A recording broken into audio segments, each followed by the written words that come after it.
Olá, gente, tudo bem? Boa tarde. Sejam muito bem-vindos ao nosso sexto dia de transmissão aqui no EAD. Hoje nós escolhemos particularmente um tema, muito atual e foi com muito carinho e com muito zelo que nós escolhemos essa temática que a gente vai abordar hoje, que é a sífilis adquirida, a sífilis congênita e o HIV na gestação e a transmissão vertical do HIV. E vamos estar, portanto, conversando como é que essa doença ocorre, né? Vamos primeiro abordar a sífilis e depois a gente vai abordar o HIV, tá certo? Vamos conversar como é que a sífilis é adquirida, qual é a principal via de transmissão, qual é o risco que a gestante corre, né? Em relação a essa doença e qual é a possibilidade de transmitir ao feto. E depois a gente vai começar a conversa sobre o vírus da imunodeficiência adquirida, o HIV, esclarecendo também sobre, né, o acometimento fetal e qual as medidas que nós temos para prevenir. Então, conversando sobre a sífilis, na verdade, antes da gente bater esse papo, né, eu gostaria, assim, de mais uma vez convidar vocês a interagir comigo, né, o momento que vocês bem quiserem fazer pergunta, fazer comentário, questionar, esclarecer as dúvidas de vocês, enfim. Esse papo, ele foi especialmente criado para tirar as dúvidas de vocês, né? Então, não é apenas uma aula onde eu pretendo, assim, trazer um conhecimento, mas eu pretendo que esse conhecimento ele consiga, né, chegar até o cotidiano de vocês e poder atualizar vocês sobre a temática, tá certo? Também vou estar pedindo, uma vez ou outra, que vocês me digam se vocês estão me ouvindo bem, se vocês estão conseguindo assistir a transmissão adequadamente. Então, vamos começar falando sobre a importância da sífilis adquirida. A sífilis, ela é uma doença bacteriana, né? Uma doença de contaminação, transmissão, especialmente sexual, e ela tem uma grande importância no mundo todo, é uma doença secular, a primeira vez que se descobriu, né, a espiroqueta, a bactéria espiroqueta que transmite a sífilis, que é o treponema pálido, foi em 1906. E hoje, em pleno 2016, né, nós temos aqui no Brasil o que o ministro da Saúde chamou na semana passada, né, de epidemia da sífilis. Então, o Ministério da Saúde está considerando essa doença como uma doença epidêmica no país, considerando os alarmantes números de casos, né, de sífilis adquirida, que acomete, né, uma parcela importante de gestantes e que contribui para a permanência de níveis elevados de sífilis congênita. E junto dessa perspectiva, né, e dessa conclusão do crescimento exponencial da sífilis no Brasil, o Ministério lançou, né, e publicou no dia 20 deste mês, no dia 20 de outubro de 2016, ele publicou uma portaria baixando novas diretrizes para o controle, e nós estamos vivenciando uma campanha nacional de combate à sífilis e à sífilis adquirida.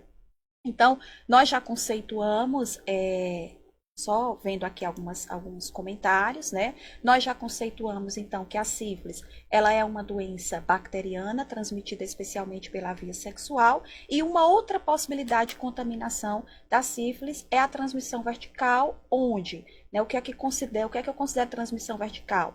É a infecção atingir o feto, né, por via transplacentária, e vai causar uma série de adversidades, de efeitos, né, sobre a saúde fetal. Especialmente, que efeitos são esses? A sífilis na gestante, ela é responsável pelo número importante de abortamentos, de natimortalidade, ou seja, os conceptos que nascem em óbito, de prematuridade, né, de infecção neonatal e de defeitos congênitos, especialmente quando ela é adquirida no primeiro trimestre da gestação. Então, o Edinaldo, né, está colocando aqui, elogiando a nossa transmissão e falando, né, que o tema, ele conhece pacientes que se enquadram nessa situação da sífilis. Então, Edinaldo, a gente vai estar aqui caracterizando, né, as manifestações clínicas que nós temos com a sífilis. Então, sabendo o que é, a gente vai reconhecer que existem praticamente na classificação, né, dois tipos de classificação para a sífilis. A gente vai classificar quanto ao tempo e a gente vai classificar quanto à sintomatologia. Então, quanto ao tempo, nós podemos dizer que a sífilis ela é recente ou que ela é tardia. A sífilis recente é aquela que ela tem uma duração de até 1 ano. Vamos já chegar, Wagner, no tratamento, tá certo? Que eu posso lhe adiantando que o tratamento para a sífilis é feito, a droga de escolha é a penicilina benzatina, a famosa benzentacil, né? E que ela vai ser, inclusive agora, nesse novo plano estratégico para erradicação ou eliminação, ou pelo menos diminuição da sífilis congênita, ela, um dos focos, um dos eixos prioritários estratégicos é o estímulo a utilização, a administração da penicilina benzatina nas unidades básicas de saúde. Esse ainda é um grande entrave que nós temos, né, na atenção à saúde direcionada para a sífilis. É o tratamento não ser realizado em unidade básica de saúde. Muitas vezes esse paciente não tem condição de transporte ou ele acaba não comparecendo à unidade hospitalar para fazer o tratamento e aí a gente tem a perpetuação, né, da doença e conduzindo ao acometimento fetal, no caso da sífilis congênita. Então, o tratamento é com penicilina benzatina, e eu vou já te dizer quais os esquemas, fica aqui ligado na transmissão, que eu vou já lhe dizer qual é o esquema de acordo com a classificação. Então, quanto ao tempo, né, nós vimos dizendo que a sífilis recente, ela é aquela que tem a duração de até 1 ano, e a sífilis tardia, né, após 1 ano. Dentro da sífilis recente, o que é que a gente vai quais os tipos que nós vamos ter? Sífilis primária, sífilis secundária e sífilis latente recente. Então, esses estágios iniciais da sífilis, quando eles acometem a gestante, eu vou estar sempre puxando mais a temática para a gestante, né? Quando ela acomete a gestante, nos estágios iniciais, sífilis primária e secundária, é onde especialmente vai haver um grande número, né, de treponemas e isso vai favorecer grandemente a contaminação vertical em até 60% dos casos de sífilis primária e secundária, né? Por isso que é tão importante a detecção precoce no pré-natal. Deixa só me ver aqui. Quais as perguntas que vocês estão fazendo, tá certo? A Meirilene pergunta pacientes que têm alergia à penicilina benzatina. Então, outros esquemas de drogas serão feitos, né, para esses pacientes que são conhecidamente alérgicos, tá certo? Mas a droga mais efetiva, a droga que tem as evidências científicas apontam, né, que o tratamento ele é mais efetivo quando ele é feito com a penicilina benzatina, especialmente se tratando da prevenção da sífilis congênita. Bom, a Cristiana, né, comenta, a penicilina é o único tratamento. Assisti uma reportagem que o SUS está com essa dose, está com dose baixa, porque é pouco rendável. Acho que é isso, Cristiana, que tu está perguntando, né? Nós tivemos no mundo inteiro, né, e ainda estamos vivenciando, um problema com a matéria-prima para a penicilina benzatina. Então, eu posso te responder, Cristiana, que a penicilina benzatina é o melhor tratamento, sim. Além de ser o mais eficaz, ele é o mais barato, tá certo? E ele não vai requerer, né, do paciente uma aplicação intravenosa, uma internação, enfim, pode ser feito a nível ambulatorial e deve ser feito a nível de atenção básica.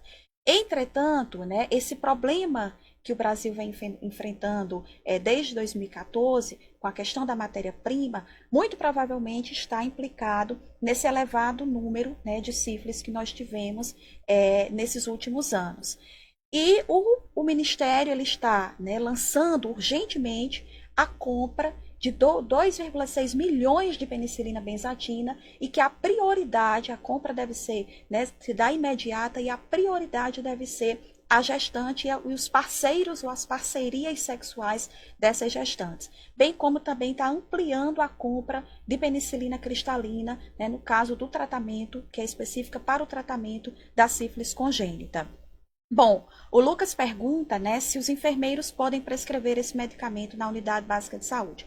Lucas, na verdade, esse é um tema que essa questão ela vai depender se há uma portaria, né, do município normatizando quais os medicamentos que o enfermeiro da atenção básica, da estratégia de saúde da família, pode prescrever. A princípio, o que é que eu posso lhe dizer, Lucas? A prescrição medicamentosa, ela é um ato médico, né? Os enfermeiros prescrevem algumas drogas na atenção básica que estão normatizadas por portaria do município, e essa portaria ela é encaminhada ao Conselho Regional de Enfermagem, né, daquela área. Então, para eu te dizer se ele vai estar prescrevendo a penicilina benzatina, de uma maneira geral, não estaria, a menos que ela esteja dentro das drogas que são normatizadas através dessa portaria por cada município, tá certo? Mas o enfermeiro, ele participa ativamente na administração e no acompanhamento, né, da adesão do paciente ao tratamento, quando a dose precisar ser intervalada em semanas, que eu vou explicar melhor aqui, tá certo? O que é que a gente tem? O Leandro está colocando aqui, né? Que pode, o Leandro está justamente aqui interagindo com essa pergunta do Lucas, né? Sobre a prescrição de medicamentos, esclarecendo, né? Segundo protocolos específicos. O que são esses protocolos específicos, né, Leandro? É justamente a normatização através de portaria, e essa portaria ela precisa ser encaminhada ao Conselho Regional de Enfermagem para que haja essa responsabilização técnica, né, sobre o exercício profissional do enfermeiro. Bom, a Helenilza, né, ela está só aqui elogiando as nossas explicações e a gente fica muito agradecido pela sua participação, tá, Helenilza? Bom, então vou voltar lá para a sífilis primária enquanto aguardo aqui mais perguntas de vocês, tá?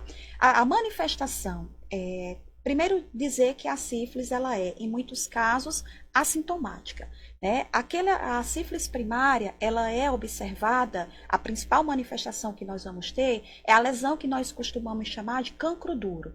Essa é uma lesão que pode acontecer na vulva, na vagina, no colo do útero, né? Que pode ocorrer na base do pênis e que algumas vezes, né, ela pode passar despercebida pela paciente, especialmente no público feminino, por ser uma lesão que pode estar, né, localizada mais internamente, na parede da vagina, no colo uterino, e assim a paciente não vai ver, e ela não dói, né, ela não costuma coçar, ela não costuma incomodar, nem causar dor, e ela tem uma base endurecida, né, e é o que nós chamamos de lesão sifilítica primária ou de cancro duro. Essa lesão, né, ela costuma aparecer ali mais ou menos com 3 a 6 semanas após a infecção, no local onde o treponema foi, né, inoculado, e ela vai desaparecer espontaneamente. Isso é o que faz com que muitos pacientes, ao não perceber, não procurem o tratamento, tá certo?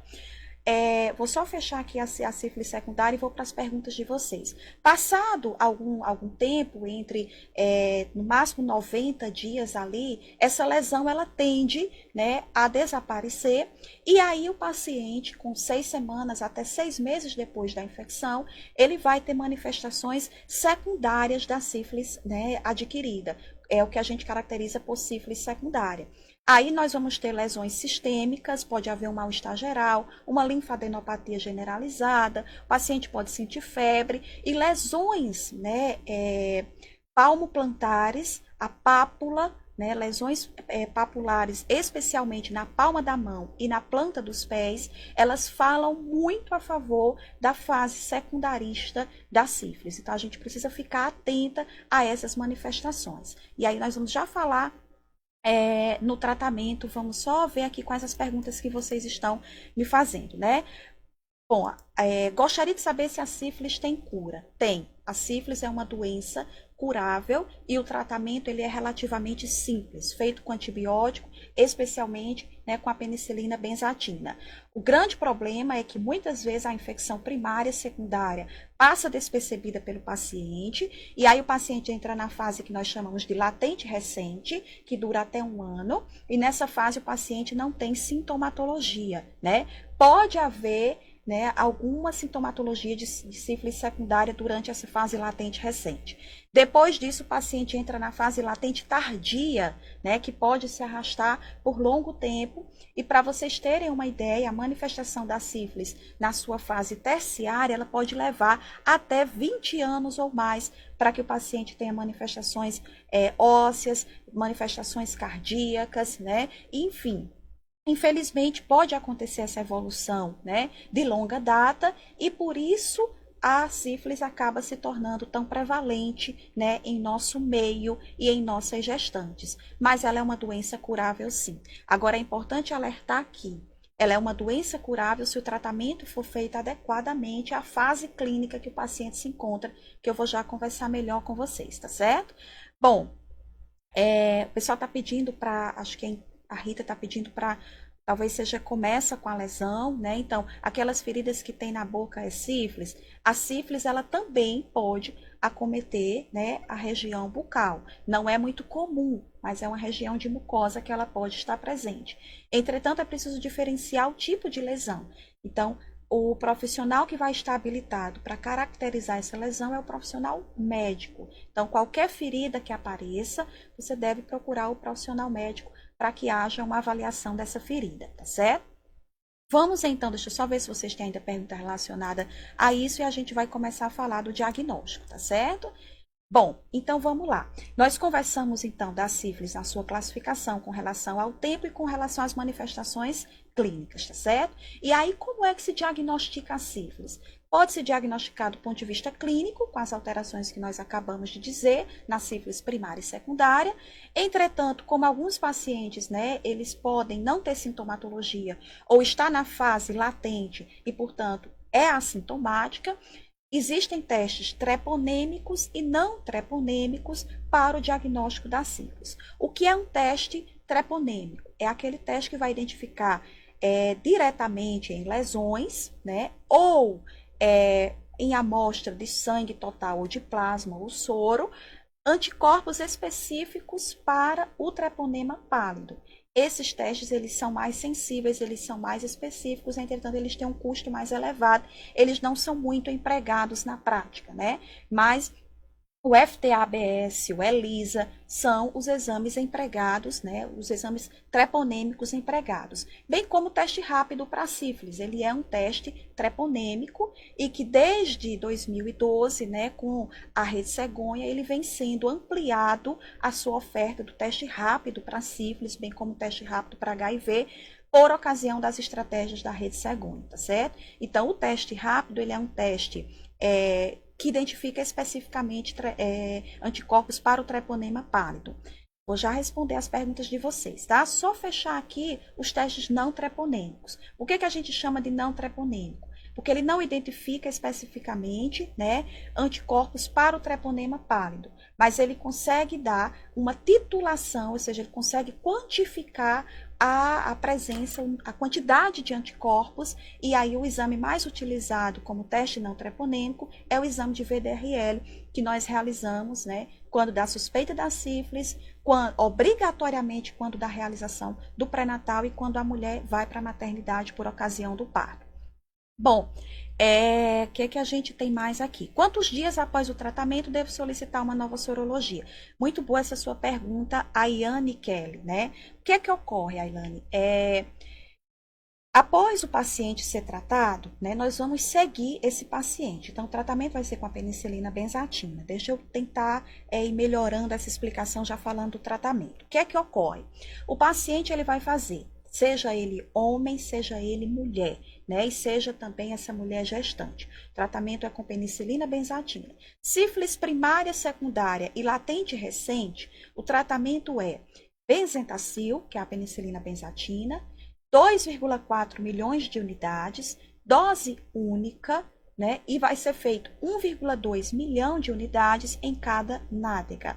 Então, a paciente faz o tratamento e nós vamos acompanhar mensalmente a titulação de anticorpos pelo exame de VDRL, que é o exame não treponêmico que nós utilizamos para esse segmento. As titulações, elas devem ir baixando, né? 2 ou 3 titulações até a negativação. Entretanto, existem pacientes que nunca irão negativar no decorrer de sua vida inteira, sempre manterão títulos, como se a gente chamasse cicatriz imunológica, né? Então, títulos baixos, 1/2 até 1/4, podem representar uma memória imunológica e essa paciente pode nunca vir a ter títulos negativados. O que é que vai lhe dizer que o tratamento foi efetivo? as titulações, né, baixando 2 vezes ou 3, e após 2 titulações, né, que baixam esses títulos 2 vezes ou mais, ou a negativação, a paciente é considerada curada, tá certo? Quando a sífilis ela for latente tardia ou terciária, o tratamento também é com penicilina benzatina. Entretanto, o esquema vai mudar e a dose vai mudar. O paciente vai fazer 7,2 milhões de unidades de penicilina benzatina, né? Só que o esquema ele é semanal. Então, ela faz 2,4 milhões no primeiro momento. A cada semana ela vai fazer completando 3 semanas, 3 doses nas 3 semanas. E aí, esse intervalo entre cada dose é semanal. O grande problema que nós temos hoje é garantir que a paciente, no caso a gestante, que é o foco da nossa aula, ela faça o tratamento adequado nessas 3 semanas. Então, se a gente tratar uma sífilis latente tardia, por exemplo, como se fosse uma sífilis primária ou secundária ou latente precoce, o tratamento não vai ser efetivo, tá certo? Bom, o que o pessoal está perguntando, né? A Rose pergunta se a avaliação da ferida pode ser avaliada por um estomoterapeuta. Rose, na verdade, né?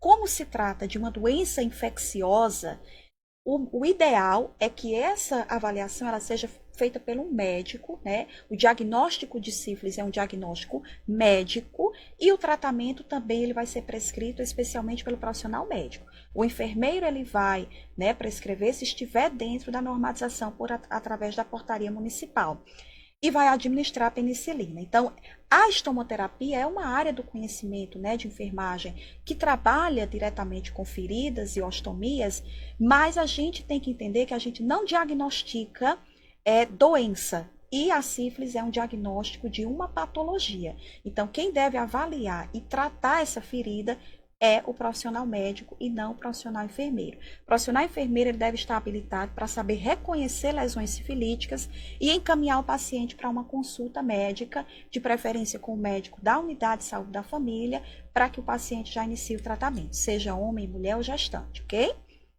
Bom, pessoal, quais os possíveis resultados e condutas, né, frente, acredito que às lesões, né, a Aniane está perguntando. Então, o que é que a gente tinha dito aqui, Kelly? Que nós vamos fazer o segmento dessa paciente mensal e que após a negativação, né, nós vamos pedir com 6 meses e com 1 ano e essa paciente vai ser considerada curada para a sífilis.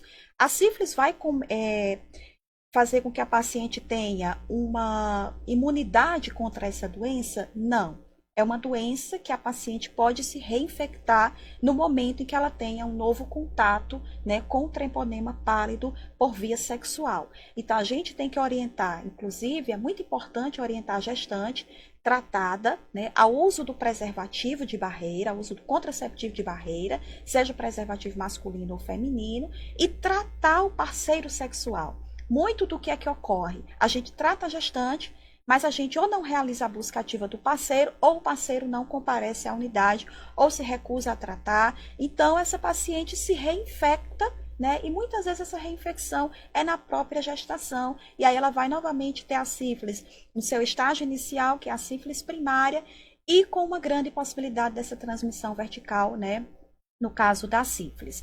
Bom, após a Carolina pergunta, após a negação, qual o risco de voltar? Corre o risco de voltar, não pela doença em si, mas por uma nova reinfecção. O tratamento ele é eficaz e ele consegue levar o paciente à cura. Mas se o paciente tem novamente a exposição ao treponema, né, por relações sexuais desprotegidas, sim, ela pode ter uma recorrência, né, do caso de sífilis, na verdade, uma nova infecção por sífilis e vai ter que fazer um novo tratamento de acordo com a forma clínica.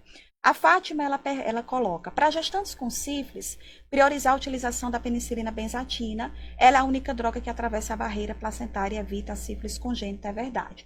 Justamente, Fátima, então a eficiência, né, da penicilina benzatina para a prevenção do acometimento fetal reside justamente no fato de que ela consegue, né, atravessar a barreira transplacentária. Bom, gente, então assim, nós temos, né, eu quero falar um pouquinho com vocês de HIV. Nós temos, então, para busca, né, identificação de casos da sífilis na gestação, nós temos 3 momentos normatizado pelo Ministério da Saúde brasileiro, né? Nós temos a primeira consulta de pré-natal e essa primeira consulta ela deve ser inicialmente no primeiro trimestre, preferencialmente até, né, as 12 semanas de gestação. Com 28 semanas, por ocasião do início do terceiro trimestre, nós solicitamos um novo teste não treponêmico, que é o VDRL. Então, ele é feito na primeira consulta, ele é repetido no início do terceiro trimestre, com 28 semanas, e no momento em que a mulher chega à maternidade por ocasião do parto ou por uma ocorrência de abortamento, tá certo? E se você não dispor, né, do teste não treponêmico VDRL, a sorologia para sífilis, você vai aplicar, né, vai realizar o teste rápido, onde os profissionais de saúde estão sendo treinados para isso e onde o Ministério firmou, né, uma parceria com o Conselho Federal de Enfermagem, normatizando que técnicos e auxiliares de enfermagem realizem o teste rápido para sífilis sob a supervisão do profissional enfermeiro. Com a finalidade de quê? De identificar precocemente essa mulher, tratar adequadamente e prevenir a sífilis congênita, que especialmente, né, com títulos altos, essa contaminação fetal, ela vai se dar em até 60% dos casos. Então, é muito comum o acometimento fetal por sífilis quando a mulher tem os estágios iniciais da doença. Quando a mulher está com cicatriz da sífilis, né, a Michele pergunta, há possibilidade de haver a transmissão vertical ou somente na fase ativa? O que é que acontece, Michele? Se a mulher nunca foi tratada, vamos entender o que é que a gente chama aqui de cicatriz. Essa memória imunológica que pode ficar, que é a cicatriz, né, que pode ficar por anos a fim, se a mulher foi adequadamente tratada, ela não vai transmitir a sífilis, né, não vai haver a transmissão vertical da sífilis. Entretanto, se essa memória ela apenas representa títulos baixos, porque a sífilis não está no estágio inicial, que eu chamo de fase ativa, né, primária e secundária, pode haver uma contaminação, sim. A contaminação ela tem relação com a quantidade de treponemas circulando na circulação materna? Tem. Por isso que ela é mais comum, né, a transmissão vertical nos estágios iniciais, especialmente na fase secundária da sífilis. Mas se essa mulher nunca foi tratada, ela pode vir a acometer o feto, né, durante o período gestacional. Então, a gente precisa só apenas diferenciar o que é, né, a memória na mulher tratada do que é a titulação baixa na mulher que nunca foi tratada. Então, essa mulher que nunca foi tratada, a gente vai ter que fazer aquele esquema de 3 doses com intervalo semanal, tratando como uma sífilis latente tardia.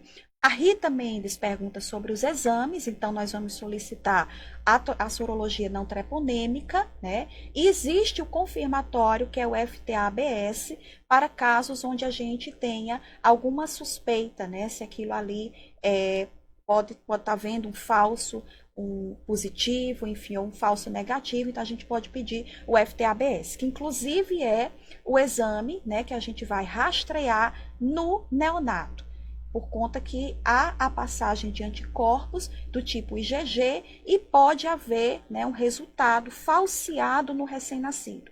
Então, vamos só fechar um pouquinho essa parte do RN, né? O recém-nascido de mãe com sífilis, ele vai ter no momento do nascimento, né, a sua sorologia não treponêmica colhida, que é o exame de VDRL.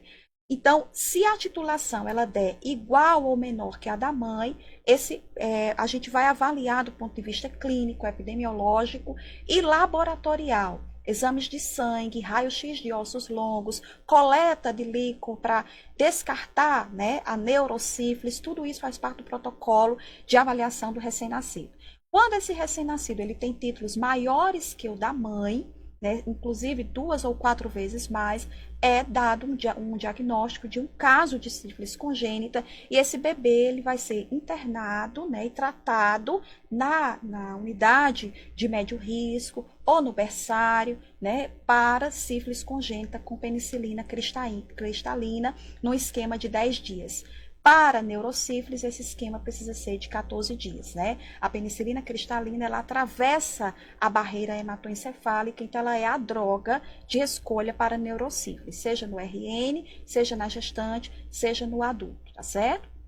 Bom, se perguntam aqui, né, a Rita diz que os médicos ainda continuam a tratar com 2.400.000 isso, de Bezetacil, mas a dose é essa mesmo, 2.400.000 unidades de Bezetacil para sífilis primária e secundária latente recente, tá, Rita? Se essa sífilis for tardia ou terciária, o esquema vai ser 2.400.000 mais semanal durante 3 semanas. Então, o paciente vai fazer 3 doses. Tratar todo mundo com 2.400.000 sem classificar a forma clínica da sífilis é um equívoco e faz com que esse tratamento seja considerado inadequado para a sífilis, inclusive para a transmissão vertical da sífilis.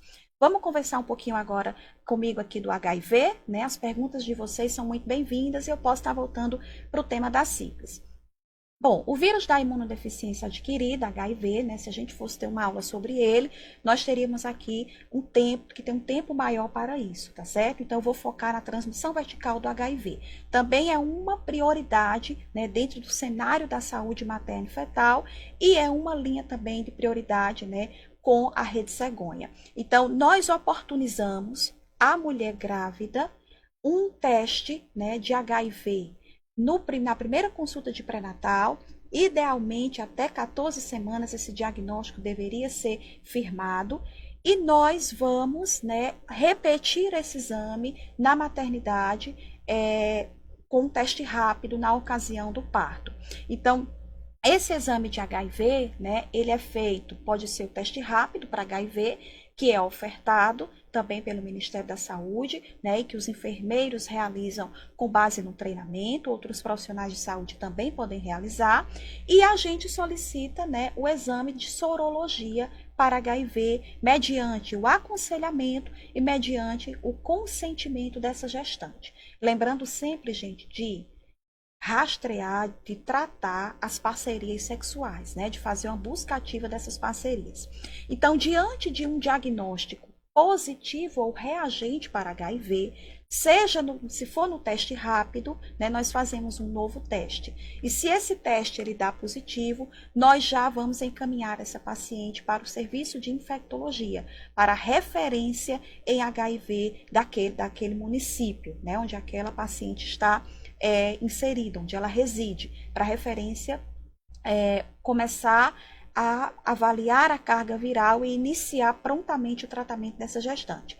Se já é uma sorologia, então nós já vamos ter esse confirmatório e também iniciar esse tratamento. O tratamento para HIV, ele não ocorre diferente do tratamento para sífilis na unidade básica de saúde, né? Essa paciente, ela é referenciada para o alto risco e ela vai ter uma consulta garantida com o médico infectologista que irá fazer toda a avaliação da paciente e irá prescrever as drogas, né? Que é a famosa TARV, terapia antirretroviral, ok? Então, é importante na verdade, é um fator, né, que vai determinar a viremia e que vai determinar a via de parto na gestante, é a carga viral.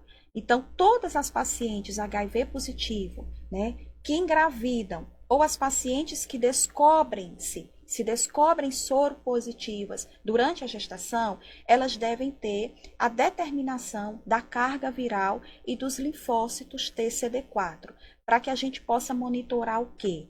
A viremia, né, e o status de comprometimento imunológico que essa paciente vem a ter.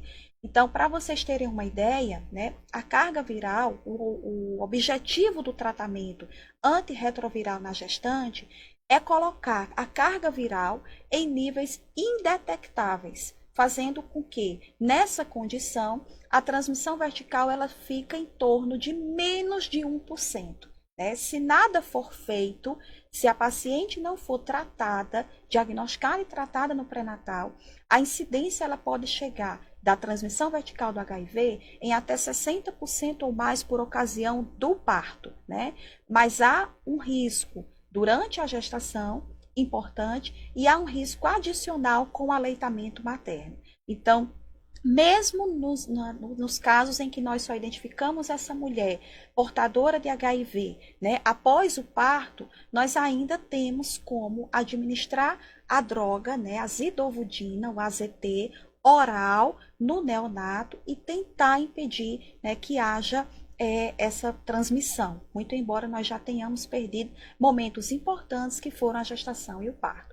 Eu gostaria que vocês me dissessem se vocês estão conseguindo ouvir bem, né? Estão acompanhando essa transmissão, se o áudio está bem, e fico também aqui aguardando comentários e perguntas de vocês, tá certo? Então, voltando aqui para o HIV, nós oferecemos, portanto, esse teste, né, na primeira consulta de pré-natal. A paciente ela vai ficar fazendo uso de antirretroviral durante toda a gestação, especialmente o diagnóstico ele deveria ser feito, né, até a 14ª semana, para que essas drogas possam ser introduzidas e para que a prevenção do HIV, da transmissão vertical, ela possa ser efetiva. Então, o feto ele tem uma grande possibilidade, gente, de não adquirir a infecção pelo HIV quando nós tratamos adequadamente a paciente com a terapia tríplice, né, de antirretrovirais, tá certo? Que vai envolver drogas inibidoras da transcriptase reversa, análogo de nucleotídeo e nucleosídeos e não análogos de nucleotídeos e de nucleosídeos.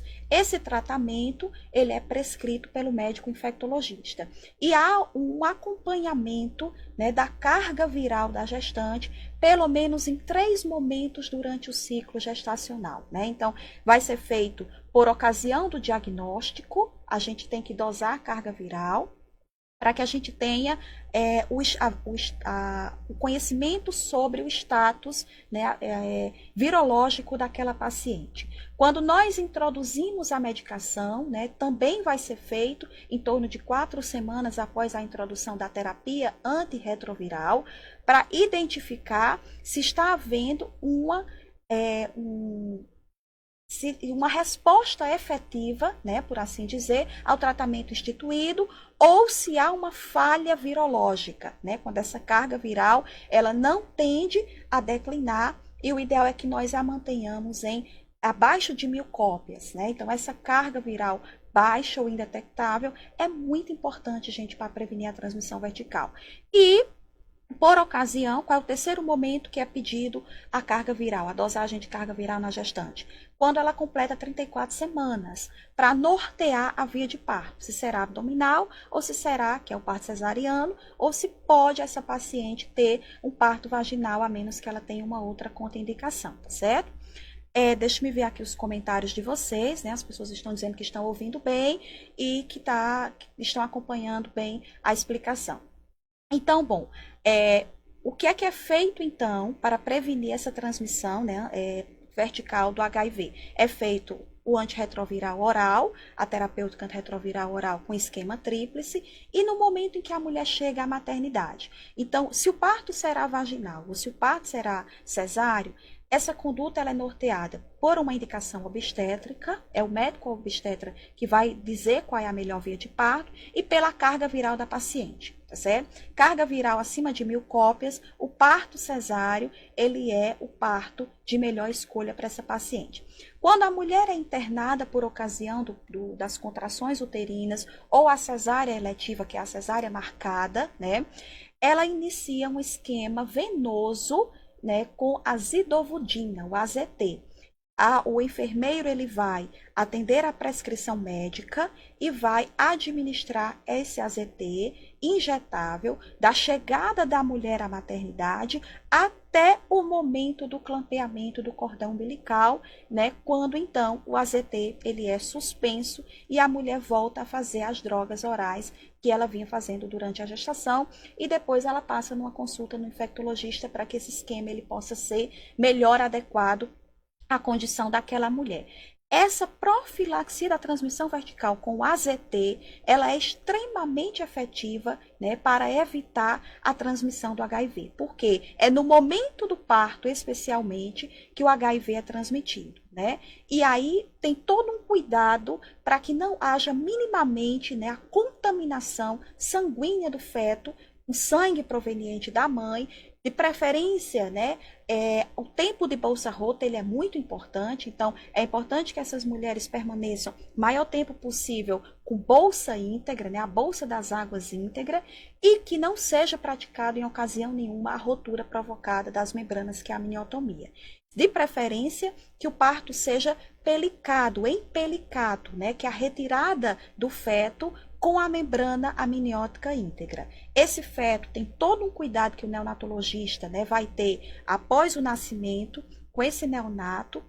A equipe de pediatra, né, que vai estar atendendo, ela vai trabalhar no sentido de evitar traumas, prevenir a aspiração, se for preciso aspirar, utilizar uma pera, que é menos traumática para essa aspiração, e o recém-nascido ele toma um banho, né, com água morna, água e sabão, ainda no centro cirúrgico obstétrico, para diminuir essa contaminação.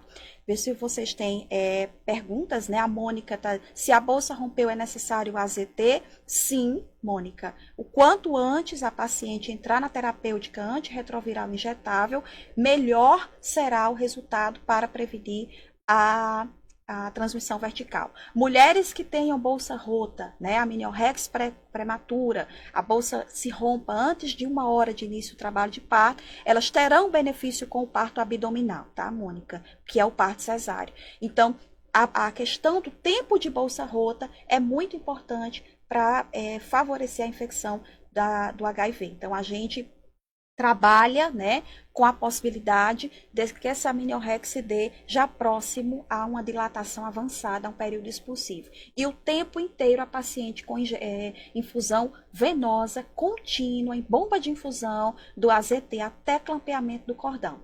Esses cuidados com o neonato, eles são essenciais também para prevenir a infecção e o recém-nascido, ele recebe o AZT oral, o xarope de AZT, que nós chamamos, que é prescrito de acordo também com o seu peso, e essa prescrição ela é feita pelo médico neonatologista ou pediatra, e ele fica fazendo, de preferência na primeira hora de vida, que não ultrapasse 4 horas após o nascimento, e ele faz por 4 semanas o AZT oral.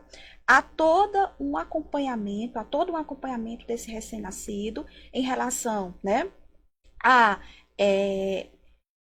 os níveis de hemoglobina e hematócrito. Esse recém-nascido pode desenvolver uma anemia e ele vai para o segmento, né, no serviço específico, especializado de HIV, ele fica sendo seguido pelo médico pediatra até, né, que seja descartada a possibilidade de uma infecção pelo HIV. Então, pelo menos até os 18 meses de vida, né, esse bebê vai ser acompanhado para observar se houve a infecção. A gente não tem como afirmar isso no momento do nascimento. A gente dá a terapêutica com AZT oral e a gente fica observando o recém-nato durante, né, esse tempo de vida, para que se possa firmar ou não esse diagnóstico e tratar, né? A gente trata a criança como uma criança exposta ao HIV. Então, a gente vai, né?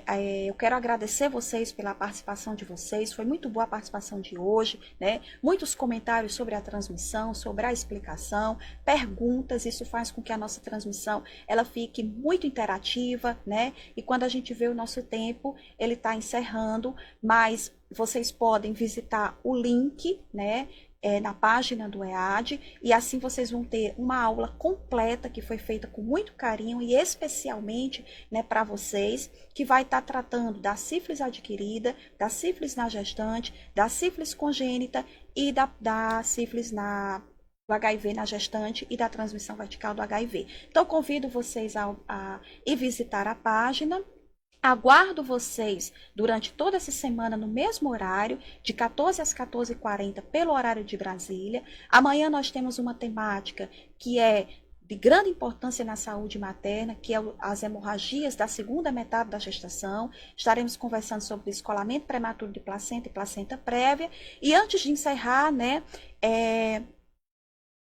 o pessoal está aqui pedindo, parabenizando, e O AZT mesmo sem saber se houve transmissão, né? O pessoal não entendi bem, Carolina, a tua pergunta. Talvez seja se deve administrar o AZT no RN, mesmo sem saber se houve transmissão? Sim. Se foi essa a tua pergunta, sim.